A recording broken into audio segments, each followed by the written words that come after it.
I know some of you are confused about where this podcast is gonna go, and we don't have time to tell you about it right now, but you will find out in time. This podcast has become a cancer, and we need to clean out weak links. So Ringside Renaissance, ring the bell! You are now listening to the Ringside Renaissance Wrestling Podcast.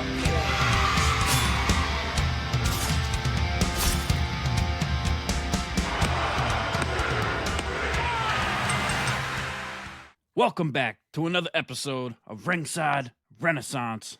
We're here with the RRW Weekly Review for AEW. Ugh. And I'm here with the best co-host in the world, Pretty Deadly Jesse.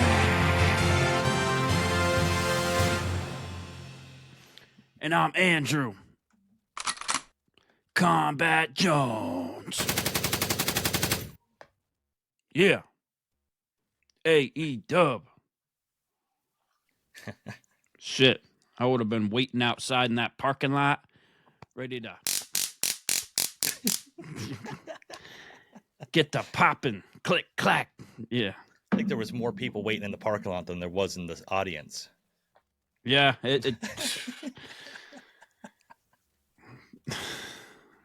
Definitely they were looking for a parking lot brawl. Yeah. All they needed was a skinny white girl on a couch sitting in front of them, and it would have been a...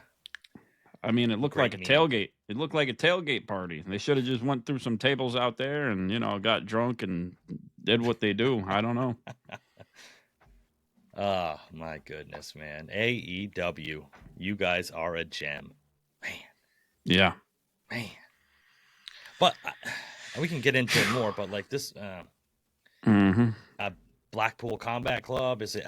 I don't even know what they're called anymore, but I have intrigue into the storyline, but like history of AEW shows that it's just gonna go poof like the exploding barbed wire death match did, and yeah, not deliver. I'm remaining hopeful though. Yeah, I'm hopeful. Wrong, AEW. Yeah, I'm confused because still there's nothing. Like Jon Moxley had said all that stuff, and it's still very vague, and we seen them out in the desert in their pickup truck. Like Jon Moxley cutting his promo, and it's still vague. I still don't know what the hell they're doing. Like they just want to get rid of everybody in AEW. Yeah.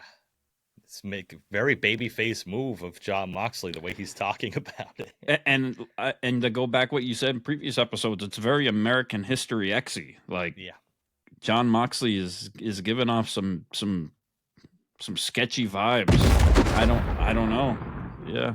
Yeah, and all the people in the group kind of have, we'll say, backgrounds maybe outside of the United States, so it's kind of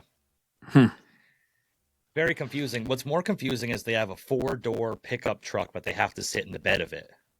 Yeah, and when they go to peel off, fucking Moxley, he gets in, and then they wait 5 seconds, and he just slowly drives off. He can't fucking spin the tires or nothing out in the desert and in the sand. What are you doing, Claudio? Yeah. Spin them damn truck tires, let's go mud and get that Mountain Dew and put it in the fucking spit. What are we doing here? Where are they going?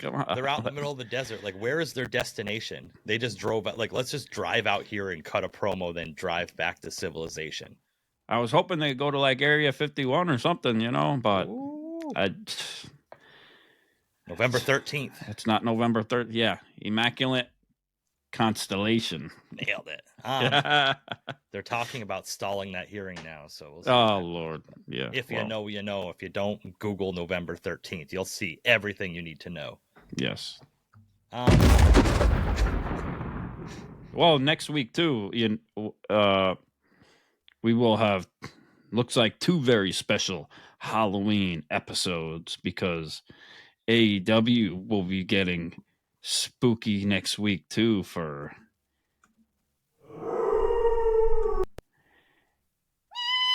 AEW Dynamite Fright Night. You opened your mouth when that witch made. I thought you were making the witch noise. I was like, nailed it. Yeah. I can't wait. Spooky season's here for AEW too. I can't wait to see what they got in store for that.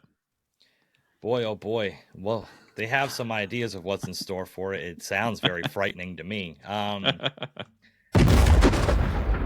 But before we get to that, we need to cover Collision and Dynamite. We're just going to go over the match card from Collision. It was a very predictable card. It was Collision and Battle of the Belts, 3 hours of Dynamite on Saturday night. A Collision on Saturday night, or Collision Rampage. There still is Rampage. Rampage, yeah. I think the end of the year, I think they're going to stop doing it. But at the end of Collision, they had an hour special of Battle of the Belts. Oh, correct. Yeah. Where no belts changed hands. Go figure. Well, very quickly on Collision, Ricochet defeated AR Fox. Does anybody think anything else was going to happen with that? Kris Statlander defeated Harley Cameron, the illustrious Harley Cameron that had such a great and prominent future ahead of her. And the Premier Athletes were back in action. I know you're a big fan of them, against Daniel Garcia and Private Party. Oh Lord, Tony Nese didn't stand a chance with that body, though. I guess he works out for nothing. Yeah, I wanted to know. So Daniel Garcia is rolling with Private Party now. I thought Commander was with them. Like 3 weeks ago, Commander was their third guy, and now he just disappeared. And yeah, well, they all like to do the dancing. They got the dynamic dick in common. So yeah, between the four of them, they got 8 inches. So Orange Cassidy defeated Bulk Bronson. Set your DVR for that one if you haven't seen the highlights of that fucking banger. Yeah. Jamie Hayter defeated Brooke Havoc. Okay. Kyle Fletcher defeated the illustrious Atlantis Jr. Like, are they surprised at how low their ratings are with this match card? Like, how the House of Black defeated 3 jobbers. The Outrunners defeated LFI. Like, House of Black's just been doing like 5 or 2 minute squash matches. Yeah. I don't understand where they're going with that. That was Collision. Moving on to Battle of the Belts, the Blackpool Combat Club defeated Top Flight and Action Andretti. Oh wow, another squash match. Yeah, it's just what are you doing?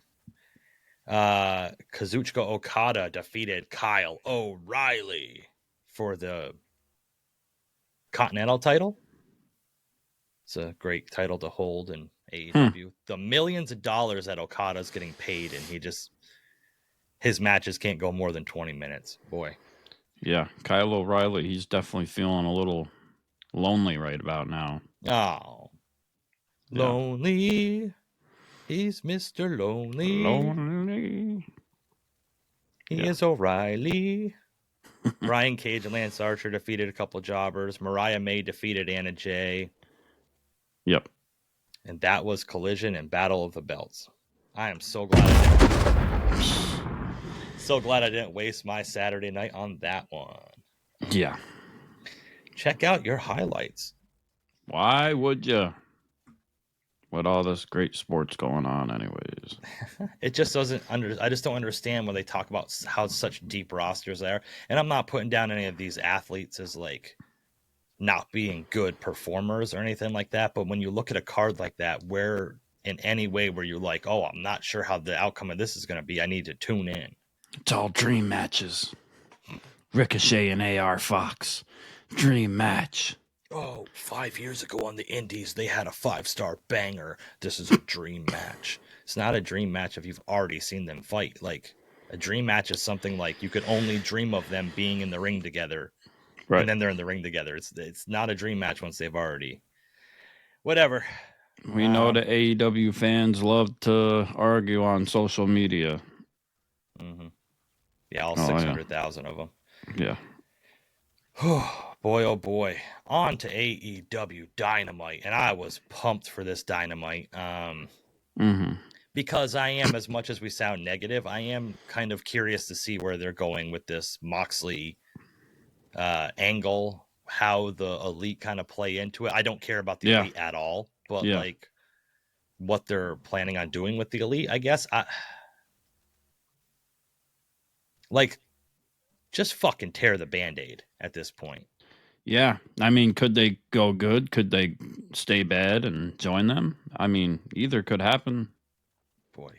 Because they're not really getting over being the heels anymore. They're just annoying, but they're annoying. They're annoying as baby faces. I don't see what they're doing with all this. And then obviously, like, okay, in the AEW universe, you have the owner Tony Khan, who has been known to suspend people, been known to fire people, been known to take action against people, but they're letting this Moxley group run around and just beat the shit out of everybody and break people's necks and hit people with hammers and put plastic bags over people's heads, and they don't even get a stern talking to. And I don't understand why BCC is not going after the Young Bucks and the Elite too. It just doesn't make sense. Like they're part of the fucking problem too. Like yes. And this is a weird thing I was thinking about, like as far as like the company with AEW and like they're getting like these TV rights deals and like kind of how things are kind of shifting with like the roster. And it's like the pillars don't mean anything anymore. Like the AEW originals, I don't think they mean anything anymore. And I don't think there's any loyalty towards them anymore because there's probably more people, more companies, more networks invested in AEW now. And I don't think they have to show them that type of love anymore. Yeah. Yeah. It's all about what's going to draw the ratings and the money for them or whatever the people up in the boardroom want, you know, at Max or Warner Brothers or whatever it is, right? Yeah, and how many times do they have to back up the Brinks truck and just dump money on people, but nothing's increasing?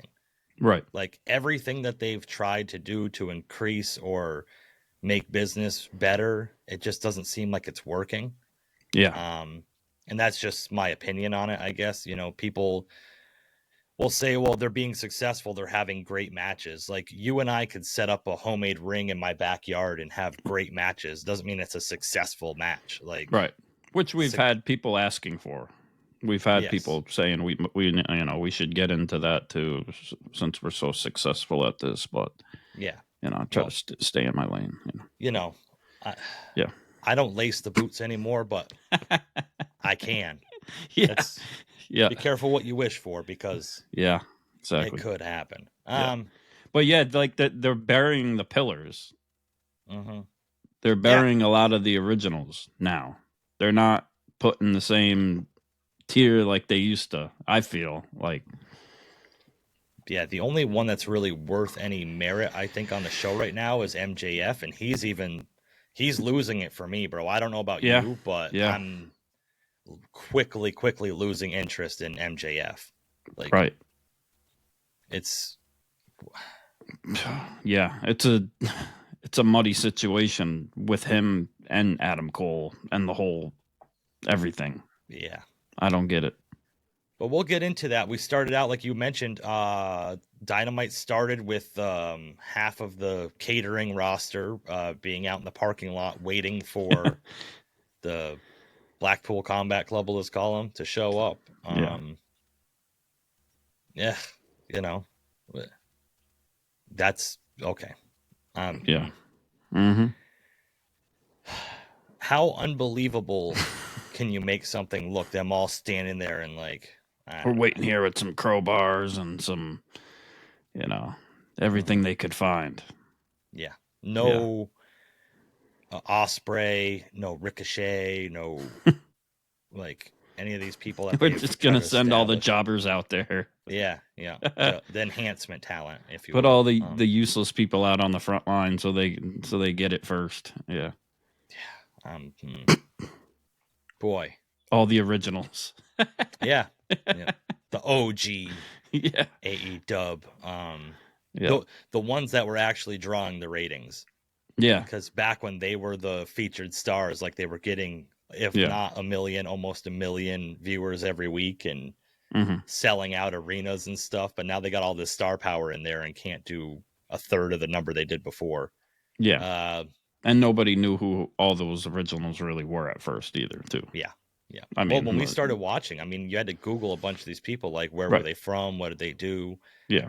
But it was compelling because it was different. Now it's not different. It's just recycled people from, and I know people swap talent and everything else. I understand that whole thing, but yeah, what one of these talents came in from the other company that came in and it was like, they're like a fresh new Moxley when he first came, like was big, but like Samoa Joe came in. He's been off TV more than he's been on TV. Miro, we talk about.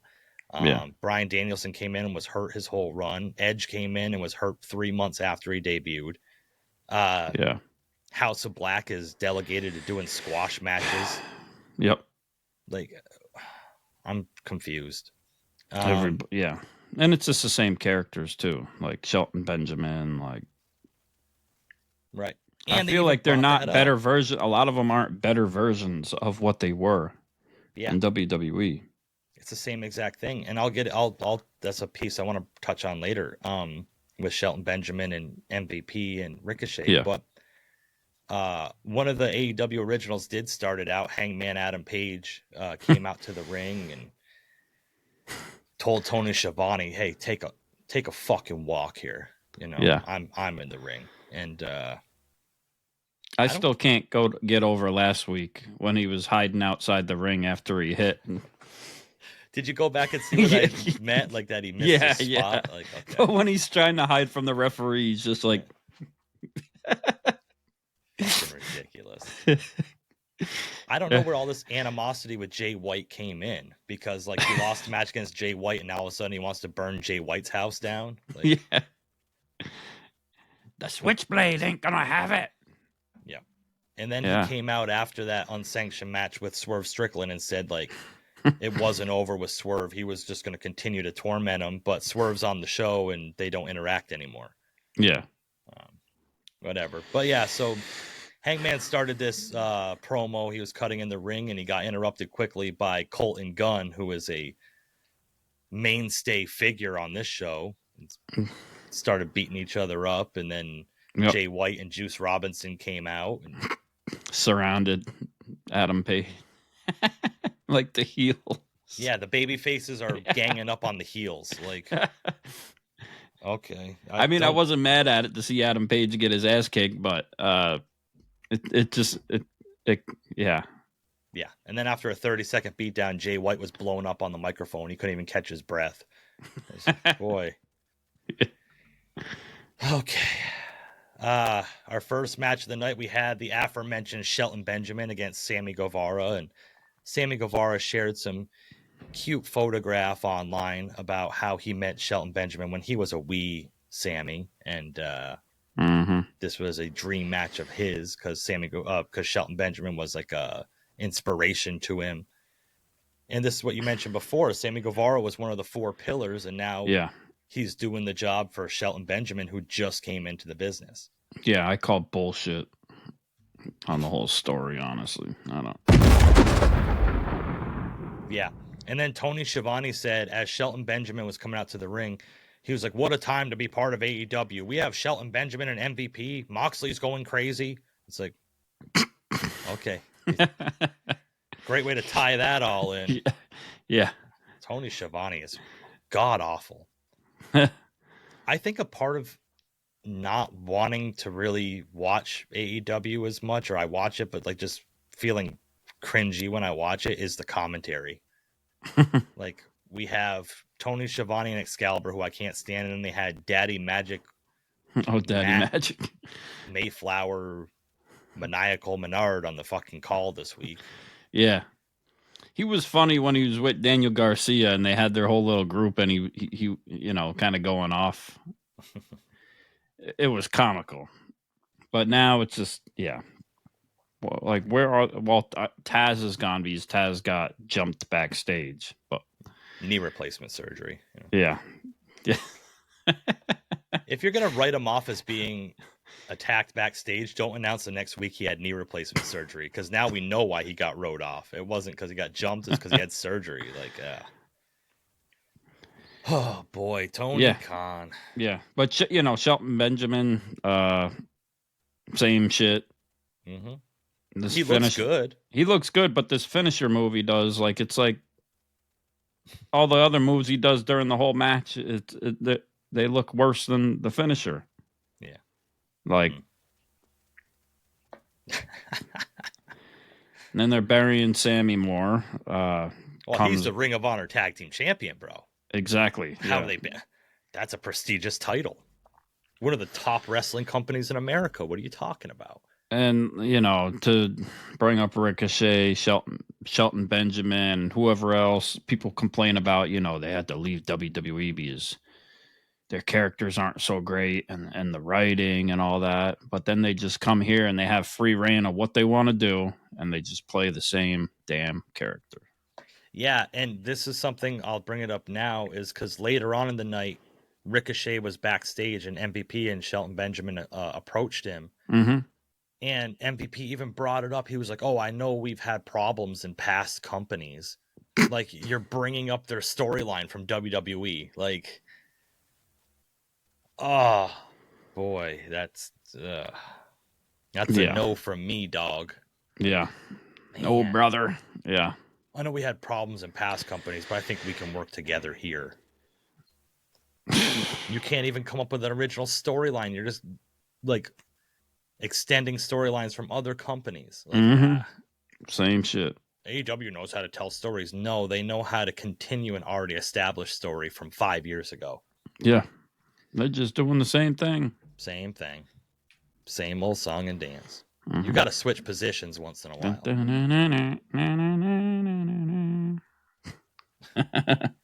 Can't just keep doing the same missionary. It's got to be... Something's got to be different, damn it. What was different? Kyle Fletcher came to the ring with Don Callis, and I felt bad for Kyle Fletcher here. I think I messaged you about it. Yeah.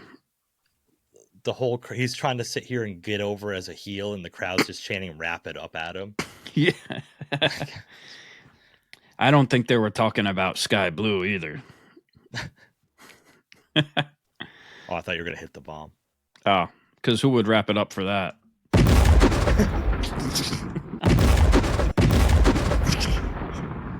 Just joking. T's and P's of Sky Blue. Hope your leg's doing okay. Yeah, he's going on and on and on about how he was supposed to be the next big thing in AEW, which I never got the memo for. Yeah. Yeah. I never heard anybody say he was going to be the next big thing. He said a bunch of shit that I'm like, what? Ricochet came in and yeah. I tried to be a cheap knockoff of Will Ospreay, and then Will Ospreay came in and I got thrown in the back burner. Yeah. Basically. And when I came in, everybody said you're the next Will Ospreay, or they were saying I was the next Will Ospreay or something like. I'm like, huh? Like, because you have the same haircut, like, because you're in the same group, because you're friends, because you have similar accents, like, bruv. Yeah, I think in 2021, bruv, during COVID, bruv, I wasn't in my best time, bruv. And you held me down, bruv. You were like my brother. Bruv. What is all this like? Do you notice how AEW has like this like running like chain of like every single feud is somebody that used to be my best friend and now they besmirched me and I have to get my revenge? Yeah, then they just let it go. Every storyline. We were best friends, but now we're not friends anymore. You took care of me during COVID, bruv.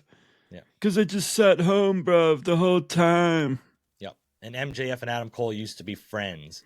And Roderick Strong is Adam Cole's best friend. And they used Kyle to be O'Reilly used to be Roderick Strong's friend. And Orange Cassidy used to be friends with Trent when he turned his back. It's like everything's like, we used to be friends.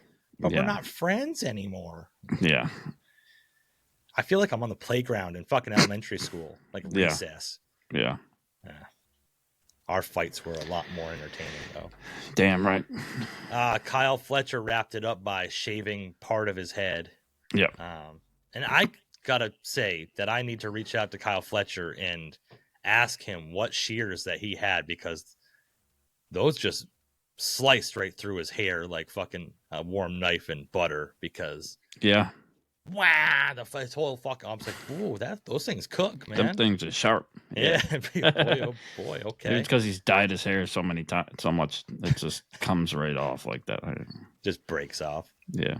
I thought he was wearing pre-shaved. A wig. He was already shaved. Yeah. Then we had the Ring of Honor Championship ladder match, the Learning Tree against Mark Briscoe. Yeah. Tables galore. Yeah, I don't understand why they had this match after Mark Briscoe already beat him and then challenged Jericho for his title again when Briscoe's the champion. Because Chris Jericho is a star now again, because he was in the Terrifier 3. It was a #1 box office draw. And he took a helicopter to the Terrifier 3 premiere.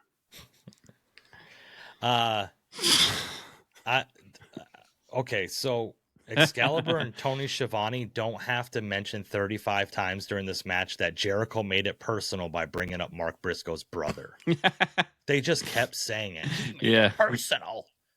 He made it personal. Bring Mark Briscoe's brother. Now, I have 2 brothers, right? And if you were to say something about my brother, I might just be like, damn, don't talk about my brother, bro. But I'm not going to sit here and have a blood feud with you that can only be settled in a ladder war. Like, I'm trying to figure it out. But also what I can't figure out is Rocky Romero. Yeah. Well, there's how many members of the conglomeration? There's Kyle O'Reilly, there's Orange Cassidy, there's Rocky Romero, there's Mark Briscoe. Everybody in the parking lot. Yeah, everybody. Whoever, it's just a conglomeration. There is no, But none of them could come out and help Briscoe when Big Bill came out and gave him that brutal choke slam outside the ring. But, yeah. Because Rocky Romero came out and helped, but he fought off with Keith Lee or Brian Keith. Yeah. He hit him with the kendo stick. Yeah. Okay.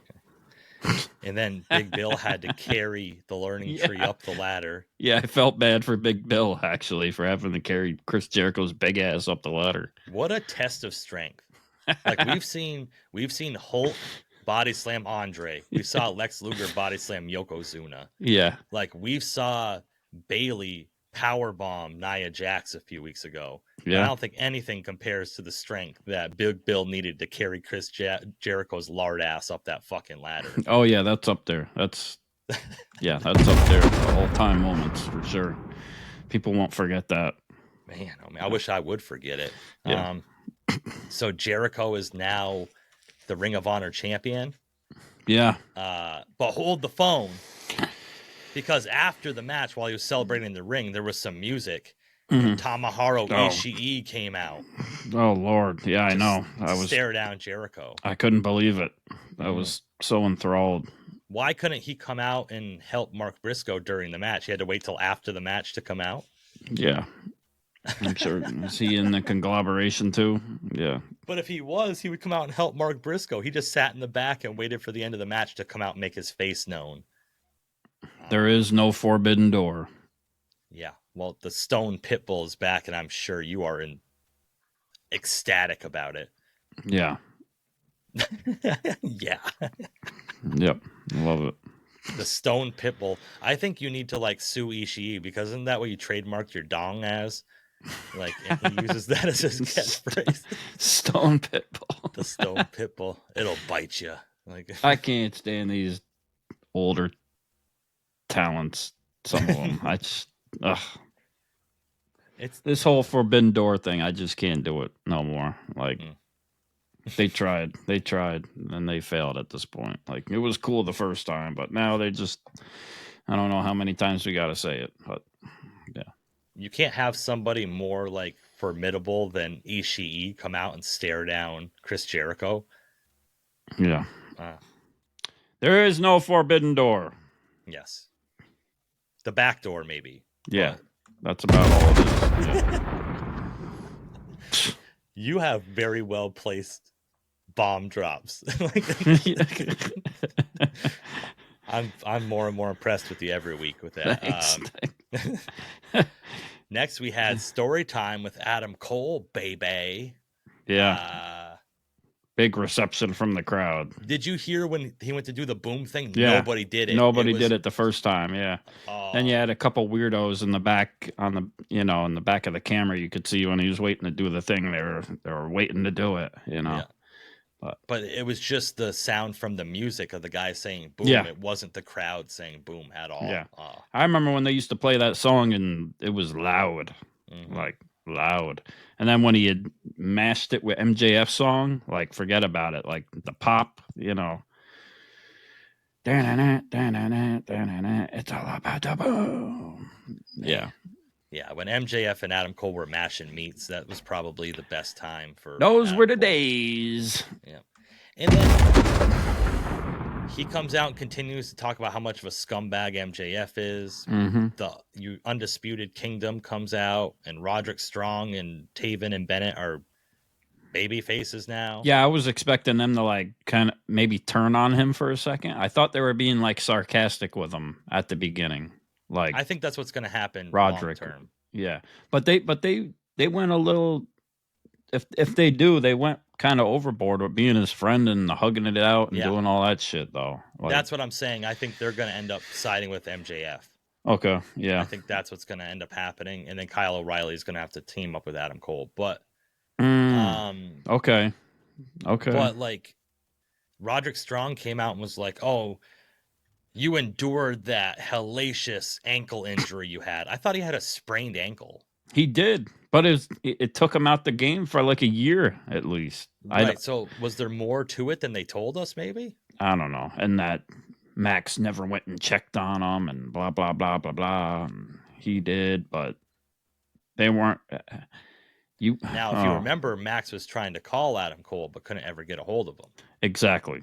Yeah. So there's some heelish undertones there, and we actually got to hear Taven and Bennett talk. Oh yeah. And I'm very glad we haven't heard Taven and Bennett talk for 2 years. Yeah. Man. And then MJF showed up on the screen getting a massage from Veronica or whatever the fuck he said her name was. Yeah. So he must not be with that other woman anymore then, huh? I don't know. I don't. Yeah, I'm not sure. I don't like these little pre-tape promos from MJF. They are why is he not there? Yeah. It's just dumb. It's like, oh yeah, classic MJF. You're gonna have to face 3 guys and I'm not gonna show up. Yeah, and then he said straight up, I'm not gonna show up till Full Gear. So now we know not to anticipate him on Dynamite. Yeah. So that's gonna kill your ratings because they just told you straight up MJF isn't gonna be on Dynamite and he's one of the needle movers. I'm confused by this. You know what would have really driven this home? If it was Britt Baker massaging MJF. Yeah. Or if he mentioned something like about Britt Baker during that segment when he was getting his massage. Yeah. Boy. So Adam Cole and he said Adam Cole and Roderick Strong each got to win 3 matches, and the first one to win 3 matches faces MJF. Not really understanding that, but that's what happened. Yeah, I don't care if it's got to be 3 matches, 5 matches, 20 matches. And whoever gets 3 wins first gets to face them. Yeah. Like, we don't want to see Roderick Strong versus MJF at Full Gear. Like, the only thing people want to see is Adam Cole versus MJF. Right. And what if they're both 2-2 and then the night for the 3rd match? Oh, they got to face each other. Yeah, that's what I'm thinking. Because otherwise, what if Roderick Strong's match is first and he wins? Like Adam Cole didn't have a chance to win his 3rd match first, Yeah, I don't know. Yeah. Tony Khan, give up the booking. MJF should have been in like a dentist chair or something. He should have been at the dentist. It should have been something. You It know. should have. Then we had the House of Black do another squash trios match. This is what they're paying all of them for. And then afterwards, Buddy Matthews just calls out Adam Cole. And then they show Adam Cole backstage right after. Oh, what do you think about it? And he's like, oh, I'm going to talk to him right now. And then he goes and stands and waits for Buddy Matthews to You come got back. a problem? What's the problem? Yeah. Oh, you're fragile. You're fragile. I'm going to prove you're fragile. It would be poetic justice if Adam Cole gets hurt again. Yeah. Oh, man. I don't wish harm on anybody, but man, oh, man, would that be something. Mm-hmm. Kamille defeated Queen Aminata. Yeah. Queen Aminata's good. She just keeps doing the job. Yeah. And I don't understand. They kept showing Mercedes Moné on the outside. It was just fucking dumb. Right. But Kamille did like this huge move, got a 2 count, and then just stood up. Queen Aminata did another huge move, and then 1, 2, 3. Yeah. What a flat finish that was. Yep. And it wasn't a bad match going up through it too. Like to get to that point with the two of them. Yeah, Kamille actually was taking some bumps. Queen Aminata had some good shots in there too, and kicked out like at 1 early on, like when Kamille has been normally just like squashing most of the women she's been facing. So kind of caught her off guard, which is leading up to her next match next week. Yeah, Statlander and Kamille, which I can't see Kamille losing that. But right. And then why is Kris Statlander now all of a sudden babyface? Yeah. Panic button.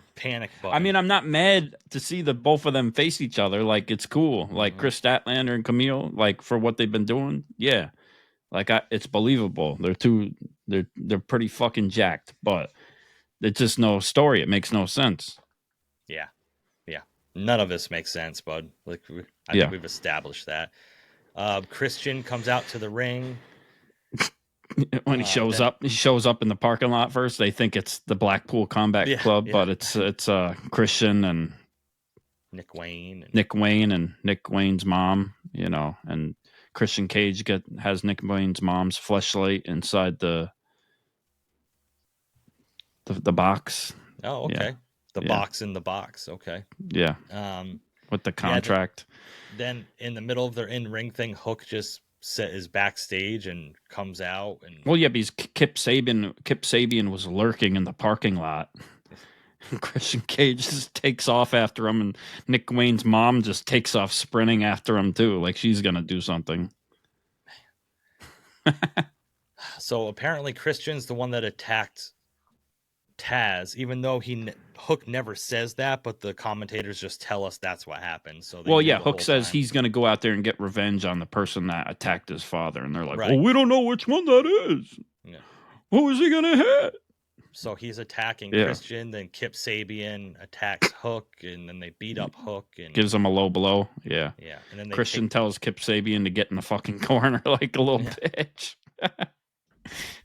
Oh, so bad. But then he calls Hook Tyler. Hey, Tyler, which is apparently Hook's real name, I guess. I don't. Oh, okay. Really know. That really bums me out that his real name's not Hook. And he gets the Wayne's World after he gets hit in the back of the head with the clipboard. Mm-hmm. Yeah. Wayne's World. Yeah. Party time. Excellent. Swing. Swing. Swing. Swing. Classic, man. He needs to come out with the thick frame glasses and shit. Like Kip Sabian comes out as Garth. He's got the hair. Yeah. I don't know what the hell this Kip Sabian thing is. He's just another disciple in the patriarch family, apparently. How are all these people still under contract? Like Kip Sabian hasn't done anything in 2 years of note, except for lurking around Christian. And we've seen Penelope Ford. Penelope? Cantaloupe. Fucking Penelope Ford. Cantaloupe Ford. She's back from 2 years ago, and they're showing like her throwback like her highlights, and it's like the COVID era. Like, okay, so this is something I wanted to bring up because supposedly the TV rights deal was for like $160 million a year. So now you got to think of like production value, them driving the sets everywhere, setting it up, all this different stuff, camera crews, everything else. Now you think they got to have 80, 90 people on the roster. They have to. Right. Just say the average fucking pay for a person on the roster is $1 million. That's $90 million a year right there. Because not all of them make $1 million, but Moxley probably makes $2 or $3 million a year. You know, whatever. I don't know. Probably not. I'm not sure. But like, who knows? Yeah. Just in their roster alone, they got to be close to $100 million a year. Mm-hmm. And then you got to think of production crews, camera crews, the referees, the commentators, the backstage catering, all the people you got to pay. And then all of like your legal team. And then because they need that. Yeah.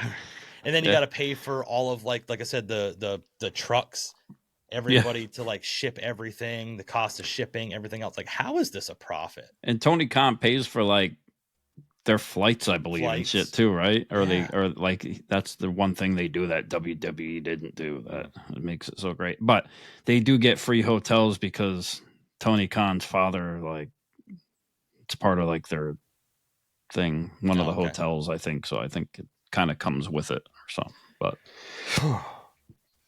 yeah. It's a lot. I don't know. And then if you're not selling out these arenas, like, yeah, you got to be able to. But unless you're just throwing the money away, I don't know. I don't get it. Yeah. But they're successful. Yeah. We had Private Party and Daniel Garcia against the Elite. I got to be honest with you. I stopped paying attention to this match. Yeah. I know Private Party and Daniel Garcia won, but I don't know the finish because I zoned out and did not care about this at all. Yeah. Same. Yeah. I heard, oh my God, they got to win. So I think one of the Private Party pinned one of the Bucks. Bucks, yeah. Because then Isaiah Cassidy got on the microphone and kept asking for a rematch. Mm-hmm. We got your number, even though you beat us last time. Yeah. We got your number, and we want a title match. And then they were like, no. And then he was like, well, how about this? If we lose, we break up. And that's what caused the Bucks to say yes. Yeah. Like, what kind of animosity do they have that the fact of Private Party getting broken up is like the selling point for them? I'm completely lost. It just makes no sense because if you're the EVPs too, you think you would want them together if they're drawing money or they're a good tag team too. Like, it's the whole nothing makes sense. Yeah, nothing makes sense. They don't care about the business part of it apparently, or they have no hands on to Well, yeah. Let us know in the comments how it makes sense to you because I'm daring you. Pretty Deadly Jesse is daring you to go in the comments and explain to us how this makes sense because it doesn't. Mm-hmm. Sorry about it. Then finally, we go backstage and we're waiting for the Blackpool Combat Club to show up, and the truck pulls up, and it's just Marina Shafir in the fucking truck. Yeah. So they need to find a babyface woman to take on Marina Shafir. Otherwise, she can just go around beating up everybody. As she has been. Yeah, she's just... Yeah. And none of the guys can hit her back. So, like, you win at this point. Like, she just knees everybody in the face. Yeah. And then Moxley and everybody else creep up behind through the parking lot. Warriors, come out and play. Yeah, they already did this with Swerve a few months ago. Pretty sure he put somebody's face, put somebody's face on the curb and stomped it. Yeah. I didn't want to go there because we're not accusing Moxley of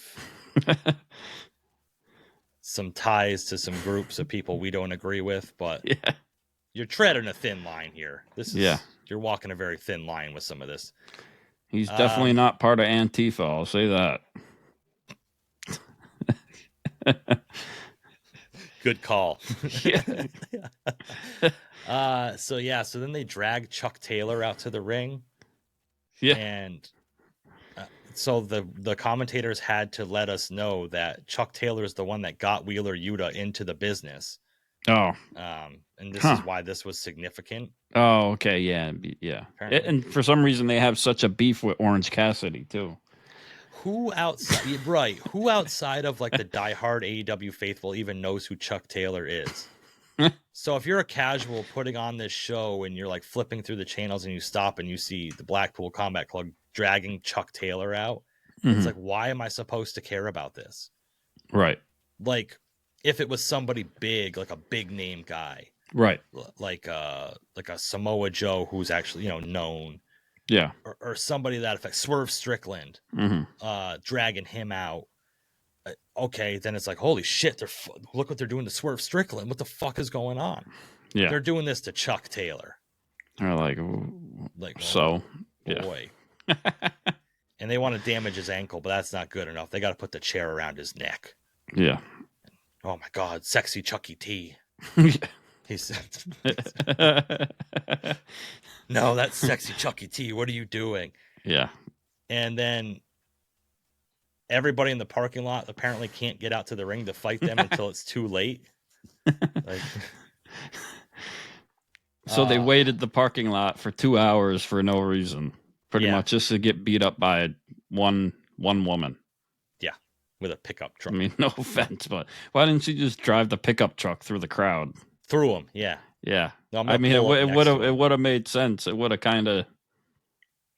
Yeah, I wouldn't put it past AEW to air that either. Like, I wouldn't put it past Jon Moxley's group to do something like that too.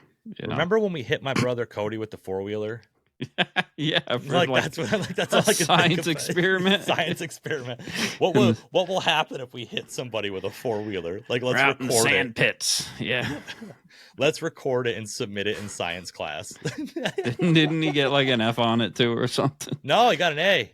Oh, he got an A. Jesus. Yeah, he got an A on that one. Yeah. Oh, so damn. Yeah. Shout out Cody for the A in mission accomplished, class. I guess. Yeah. So this is what I'm trying to think of, like trying to figure out, is that Orange Cassidy comes out to avenge Chuck Taylor. The Blackpool Combat Club just clears out. Yep. Are they making Orange Cassidy like the big over-the-top babyface that's going to take down this group? Because that's what they're making. Well, there's got to be multiple people of it. Like, where was Darby Allin? Because he's supposed to be part of this whole thing too. Where the fuck was he Daniel this Garcia? week? Like, yeah, he was part. He should be part of it too. And same, the EVPs are just watching and letting it go on. And you're just gonna watch this and let it go Garcia on. Yeah. But it's like, so it's gonna be Garcia, Orange Cassidy, Darby Allin, and then they need a woman, right? Statlander, maybe? Is that what they're doing with Statlander? But like, if Orange Cassidy's the one to beat Moxley and take the title from him, I'm sorry, bro. I'm fucking done with AEW. Oh, that's rough. I think that's where they're going. I hope not. Look at the way they're building Orange Cassidy, like over his fucking friend and like showing the emotion as Dynamite. He doesn't even talk. At least Darby Allin can talk. Yeah. Like, oh Lord, this is rough. You right now, if this whole big group that's running through everybody in AEW is dethroned by Orange Cassidy, I'm done watching AEW. It's kind of It's kind of his MO too, would be to kind of just nonchalantly take them all out and then just be the champion and just. Can you imagine the fans trying to convince people big deal, that they're a legitimate competitor to WWE with Orange Cassidy as their world heavyweight champion? Yeah. Well, dude, he has the real Superman punch, the orange punch.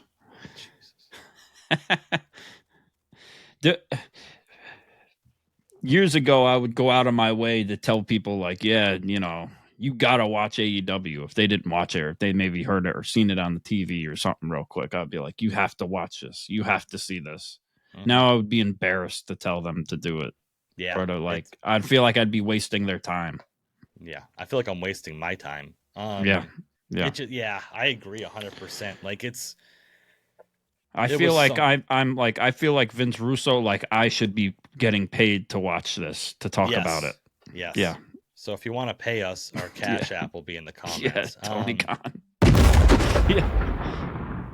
Yeah, why not, man? I'll go out and job. I'll let Moxley hit me with a fake hammer if I can get 6 figures. Like, Yeah. Let's do it. Put and a I'll pay bag for over own my flights. head. Yeah. You won't going to do anything to me that I didn't do to myself in high school. Right. But that was AEW Dynamite and Collision and Battle of the Belts, and Yeah. not a full gear is at the end of November, I think. So we got a long ways to build this up, and Right. that is all I got. Yeah. That was AEW for this week. And God, hopefully Fright Night, Wednesday night next week will be something special. They got a few things planned, like we said. Kris Statlander versus Kamille. Mm-hmm.